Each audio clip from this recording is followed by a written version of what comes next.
নমস্কার বন্ধুরা, নতুন রেসিপিতে আপনাদের স্বাগত। আজকে আমি আবার একটা অন্যরকম রেসিপি নিয়ে এসেছি। আজকে আমি করে দেখাবো তালের পোড়া পিঠে। আর এই তালের সিজনে তালের পোড়া পিঠে কি না খেলে হয়, তাই তালের পোড়া পিঠের জন্য এখানে আমি নিয়ে নিয়েছি 1 প্যাকেট সুজি, নারকেল একটু টুকরো টুকরো করে কেটে নিয়েছি, নারকেল কুড়িয়ে নিয়েছি, আমুল দুধ, তালের কাঠ। এই যে আজকে তালের কাঠটা আমি মেরেই নিয়েছি, দেখাইনি আপনাদের তাল মারাটা।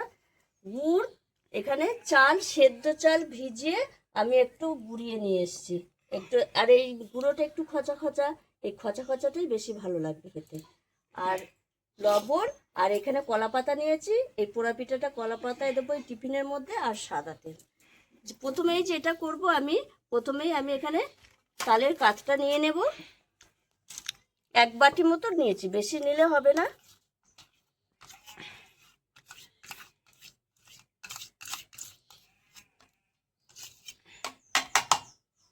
এবার এই দিয়ে দেবো আমি সুজিটা, 1 প্যাকেট সুজি দেব। দিয়ে দেবো একটু লবণ, স্বাদ মতো লবণ দেব। এখানে গুড় দেব। গুড় দিলে খেতেও ভালো লাগবে আর কালারটাও খুব সুন্দর আসবে। আখের গুড় নিয়েছে, এটা কত সুন্দর দেখুন বন্ধুরা, গুড়টা একদম সুন্দর একটা গুড় আছে।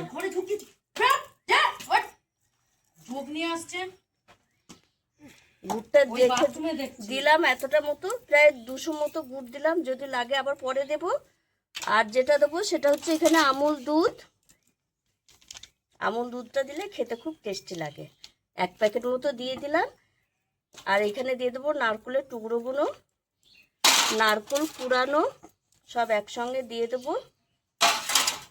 এইবার আমি একটু হাতে করে মেখে নেব, তারপর চালের গুঁড়োটা দেব। দেখুন বন্ধুরা, আমি হাতে করে মেখে নিয়েছি। গুড়টা গলে যাওয়ার ফলে কতটা ব্যাটারটা নরম হয়ে গেছে। এইবার আমি চালের গুঁড়োটা দেব। আর এটা খুব পাতলাও না, খুব মোটাও না, একটা থকথকে ব্যাটার হবে। এইভাবে আমি চালের গুঁড়ো দেবো আর মেশাতে থাকবো। আর এই পিঠেটার জন্য চালের গুঁড়োটাই লাগে, সেটা আপনারা আতপ চালই বলুন আর সেদ্ধ চাল গুঁড়োই বলুন। আতপ চালটা দিলে একটু শক্ত হয়, আর সেদ্ধ চালটা দিলে একটু নরম হয় পিঠাটা। দেখুন বন্ধুরা, একটা থকথকে ব্যাটার করে নিয়েছি। আর টাইট করে এদিকে আমি কড়াইটা প্রিহিট করতে বসিয়ে দিয়েছি। আর এইখানে আমি যে টিফিনে দেবো এর মধ্যে কলা পাতায় তেল দিয়ে দিয়েছি। এবার আমি যেটা দেবো সেটা একটু এখানে ইনো দিয়ে দেবো 1 প্যাকেট। তাহলে কিন্তু ব্যাটারটা আর কেকটা আরও সুন্দর হবে, পিঠেটা নরম তুলতুলে হবে। এর মধ্যে একটু সামান্য জল দিয়ে দেবো, দিয়ে এবার ভালো করে একটু মিশিয়ে নেব, তাহলে ব্যাটারটা হালকা হয়ে যাবে। দেখুন বন্ধুরা, কি সুন্দর হালকা হয়ে যাচ্ছে, দেখছেন? ভালো করে মিশিয়ে নেব। দেখুন বন্ধুরা, এবার আমি এই টিফিনের মধ্যে কলা পাতার উপর দিয়ে দেবো ব্যাটারটা।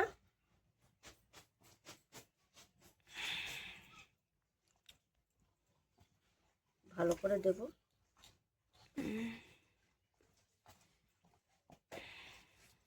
অনেকটাই হবে।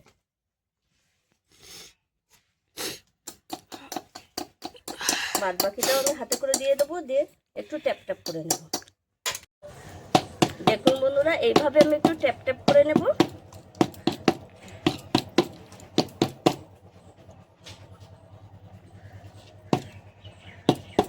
কলা পাতা আরেকটু সেটে কাটলে বেশি ভালো হতো। আর উপর দিয়ে এরকম একটা কলা পাতা দিয়ে দেবো, দিয়ে যে হাওয়াটা যাতে না বেরোয়, দিয়ে এখানে টিফিনের ঢাকাটা আমি লাগিয়ে দেবো।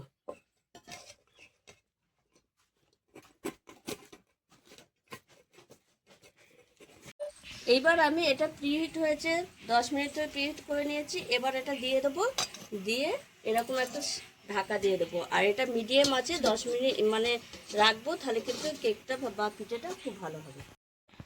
দেখুন বন্ধুরা, আধ ঘন্টা আমি এইভাবে রেখেছিলাম। আর এখন জ্বালানিটা কমিয়ে দিয়েছি, মানে নিভিয়ে দিয়েছি। মনে হচ্ছে যেন হয়ে গেছে, তবুও একবার খুলে দেখে নেব। আর দেখুন ঢাকাটা একদম ঠিকঠাক আছে। হ্যাঁ, কি সুন্দর হয়েছে দেখুন বন্ধুরা। উফ, কলা পাতাটা চাপাতে চাই দেখুন, বুঝতে পারবেন কি করে হয়ে গেছে। এই দেখুন, হাত দিলেই হাতে লাগছে না, দেখেছেন শক্ত হয়ে গেছে, গরম যেহেতু। তা ছুরির সাহায্যে দেখাবো। দেখুন বন্ধুরা, ছুরিতে লাগেনি, তার মানে হয়ে গেছে পিঠেটা। আর এই দেখুন সাইডগুলো কিরকম পুড়ে পুড়ে গেছে। এবার আমি নামিয়ে ঠান্ডা করে নেব, তারপরে কেটে দেখাবো। ঠান্ডা না করলে ভালো ইয়ে হবে না কাটা, আর ঠান্ডা করলে একদম এগুলো সব একদম উঠে যাবে। আর কতটা জালিদার হয়েছে দেখুন বন্ধুরা। ঠান্ডা হয়ে যাক, তারপর কেটে দেখাবো। এই দেখুন বন্ধুরা, কত সুন্দর হয়েছে। আর কলা পাতাটা তুলে নিয়েছে, এই দেখুন। আর একদম উঠে গেছে। আর পোড়া পিঠে একদম একটু পোড়া পোড়া না হলে ভালো লাগে না খেতে।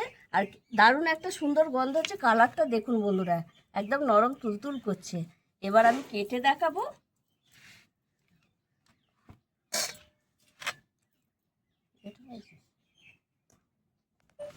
এইবার আমি কেটে দেখাবো।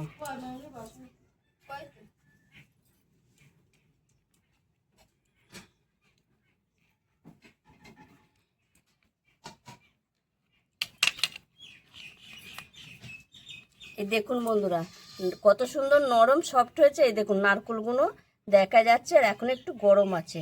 কত নরম হয়েছে দেখছেন, কত সুন্দর হয়েছে তালের এই পোড়া কেকটা, অসাধারণ লাগে। আপনারাও এইভাবে একবার তালের সিজনে এই রকম তালের পোড়া পিঠে করে খাবেন, অসাধারণ লাগে। আর এই এত সুন্দর একটা গন্ধ আসছে। আর উপকরণে আপনারা যদি আরও কিছু দিতে পারেন, ড্রাই ফ্রুট দেবেন, যেমন কাজু কিশমিশ দিতে পারেন। আমি নারকেল দিয়েছি, নারকেল একটু কুড়িয়েও দিয়েছি, আর একটু গোটা গোটা দিয়েছি, তাতে খেতে আরও টেস্টি লাগবে। আর আমার এই রেসিপিটি যদি আপনাদের ভালো লেগে থাকে, তাহলে লাইক করবেন, শেয়ার করবেন, সাবস্ক্রাইব করবেন। আবার দেখা হবে আগামী ভিডিও। টাটা।